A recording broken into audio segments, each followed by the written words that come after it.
If you take a look at this 40-year run on the dollar is designed economically to lose money every single year. So why would you save something that loses money every year? And what this means for somebody on retirement plans is that after you retire, the value of your dollar goes down and your cost of living keeps going up. To my rich dad, that was bad advice and made no sense.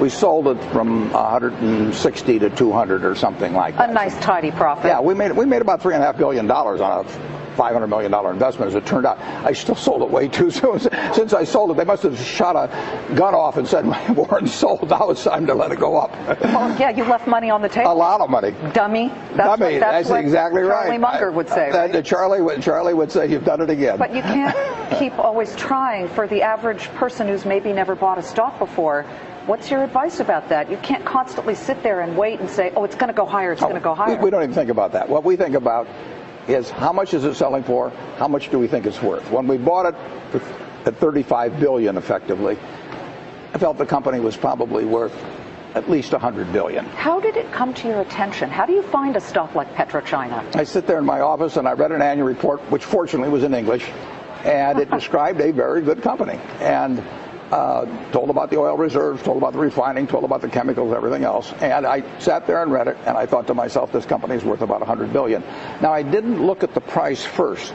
I look at the business first and try and figure out what it's worth, because if I look at the price first, I'll get influenced by that. So I look at the company first. I try to value it, and then I look at the price, and if the price is way less than what I've just valued it at, I'm going to buy it. And how do you value it? Well, that's the trick. Yeah. But it's essentially what I would pay for the whole business if I could buy it. And when we sold the stock, it was valued, we'll say, at probably 250 to 275 billion. And we thought that was a fair price. Now, oil had gone up from $30 a barrel to $75 a barrel. Now it's up even further. But today, yesterday anyway, I believe PetroChina is the second most highly valued company in the world. Higher than GE, next to Exxon. ExxonMobil. Next to Exxon. Have you sold the entire stake? Yeah, I have. Mm-hmm. I wish I hadn't, but I have. As of when? Well, we sold it over a period of time. Sold it over a period of time. If it went down a lot, we'd buy it back. Would you ever buy or sell a stock based on political pressure or no. sort of? So no, the answer is no. People being upset about Darfur had nothing to do with why you sold this stock. The Chinese government owns 88% of PetroChina. They also own control of 29 out of the 30 largest companies in China. The Chinese government is the one that has a position in relation to the Sudan. And they have it, if you own any one of the 30 largest companies in publicly traded companies in China, you will have the Chinese government as your majority partner. And the question is, are you responsible for their actions? You're going to China next week for a ribbon-cutting ceremony for ISCAR. Sort of the limit of my abilities, Liz. I mean, that's what they use this. You're pretty good at cutting a ribbon. I've gotten used to it, yeah. Are you looking at other companies in China? I don't look based, no, the answer is pretty much no, but I don't look based on countries or that sort of thing. I just read every report I can, and I try and figure out whether something is cheap. But how would you find a report like PetroChina 4 years ago? This was not a name that maybe that a lot of people would. Other guys read Playboy. Yeah, I read annual reports. All right, we've never even talked about the supply picture, but he's talking about eventually being able to increase the supply of gold. You had a shareholder who asked you a question about gold over the weekend, and your response was pretty interesting. Berkshire versus gold. You want to talk about how that's performed over the years? Yeah, but we can go beyond that. But certainly, when we took over Berkshire, Berkshire was selling at $15 a share, and gold was selling at $20 an ounce. And gold is now $1,600, and Berkshire's $120,000. But you can take a broader example than that. If you buy an ounce of gold today and you hold it 100 years, you can go to it every day and you can coo to it and you can caress it and you can fondle it and 100 years from now you'll have 1 ounce of gold and it won't have done anything for you in between. If you buy 100 acres of farmland, it will produce for you every year. You can use that money to buy more farmland. You can do it all kinds of things. For 100 years, it'll produce things for you, and you still have 100 acres of farmland at the end of the 100 years. You could buy the Dow Jones Industrial Average for 66 at the start of 1900. Gold was then $20. At the end, it was 11,400. But you'd all gotten dividends for 100 years. So a productive asset of any kind, a decent productive asset, is going to kill a non-productive asset over time. Now, in any given 1 year period, 5 year period, any asset can outperform another asset. Tulips. Why don't you join me, Warren? Why don't you join me and buy some cows? I mean, I like your farmland, but you're in Nebraska for Iowa. You love steak. I mean, we can have leather. We can have manure. We can have milk. Yep. We can have meat. We'll employ you people. You can have the manure. I'll take the meat. I've got plenty of the manure. No, but we'll employ people taking care of the cows. I mean, that little bar of gold that's worth 50, whatever. We had one in here. Look, I think it was worth like $60,000 or $70,000. I can get like so many head of cattle for that and be productive. That was my point. But you like farmland. You just too lazy to take care of the cattle or something? Pay some people. Absolutely. Have you ever tried to take care of cattle, Joe? It must be. I think it might be hard. I know I've tipped a few, but I've never.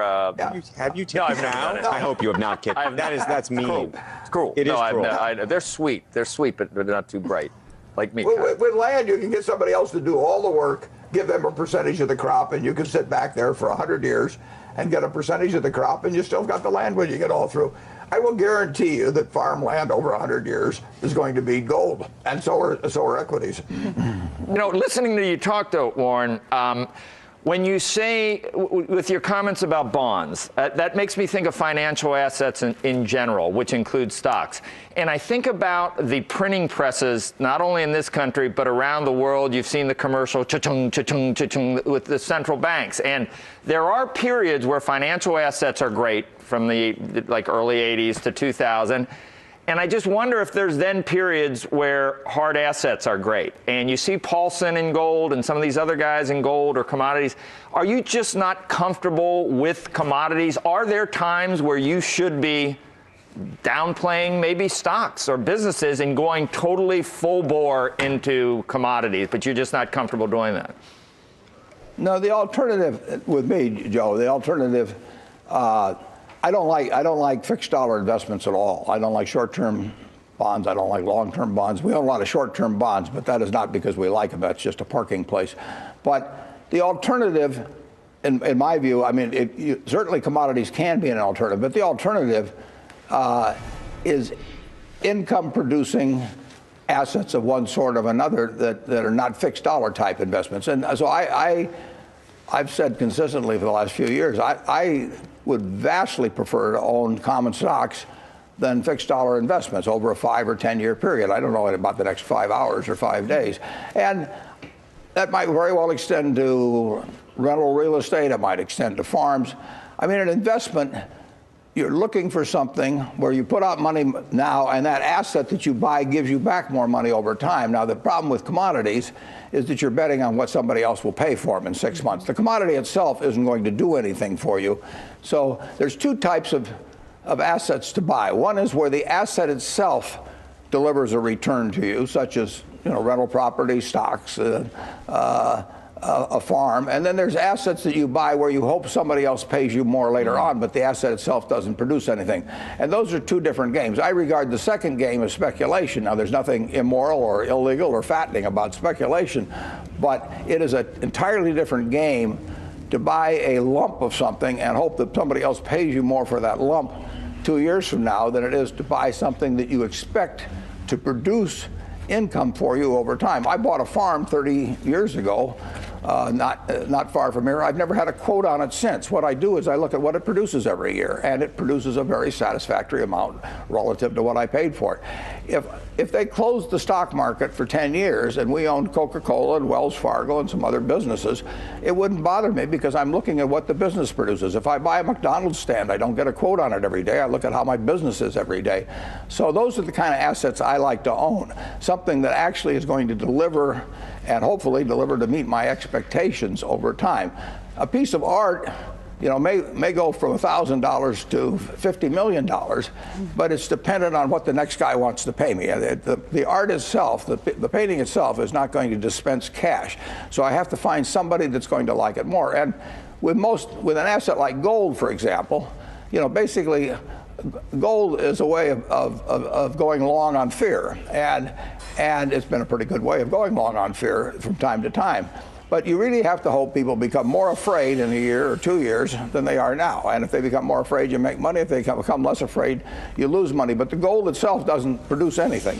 Well, speaking of gold, though, we're looking at gold prices, and they were at another record high. They're up another $3 today, $1,434 an ounce. And there have been some big hedge fund managers, like a Paulson or a David Einhorn, who have really buckled down on these bets. Why would you steer clear, and do you think what they're doing is the wrong thing? Well, I just don't know. I don't know whether cotton's going to go up. I mean, we use a lot of cotton, and I've watched it go from 80 cents to $1.90. You know, we use a lot of copper, and I watched it go from $2 to $4 plus. So, I mean, there's all kinds of things in this world that are going to go up and down in price. You know, and maybe hamburgers will tomorrow. But I don't know how to judge that. I do know how to judge, to some extent, the earning power of some businesses. And the real test of whether you would like it as an investment is whether you would be happy if it never got quoted again, and just in terms of what the asset did for you. But that doesn't. I would say this about gold.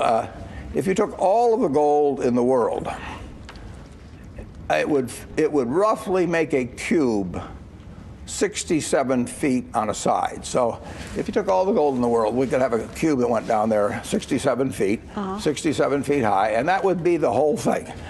Now, for that same cube of gold, it would be worth, at today's market prices, about $7 trillion. That's probably about a third of the value of all the stocks in the United States. So you could have a choice of owning a third of all the stocks in the United States, or you could have a choice of owning that little block of gold, which can't do anything but kind of shine there and make you feel like Midas or Croesus or something of the sort. Now, for $7 trillion, there are roughly 1 billion acres of farmland in the United States. They're valued at about $2.5 trillion. It's about half the continental United States is farmland. You could have all of the farmland in the United States. You could have about 7 Exxon Mobils, and you could have $1 trillion of walking around money. And if you offered me the choice of looking at some 67-foot cube of gold and looking at it all day, you know, maybe touching it, and fondling it occasionally, you know, and then saying, you know, do something for me, and it says, I don't do anything, I just stand here and look pretty. And the alternative to that was to have all the farmland in the country, everything, cotton, corn, soybeans, 7 Exxon Mobils, just think of that. Add $1 trillion of walking around money. You know, maybe call me crazy, but I'll take the farmland and the Exxon Mobils. All right, that makes some sense. Carl, you've got a question too? I'm still trying to get the image of Warren fondling a giant block of gold out of my mind. Just fondling it occasionally was what stuck with me.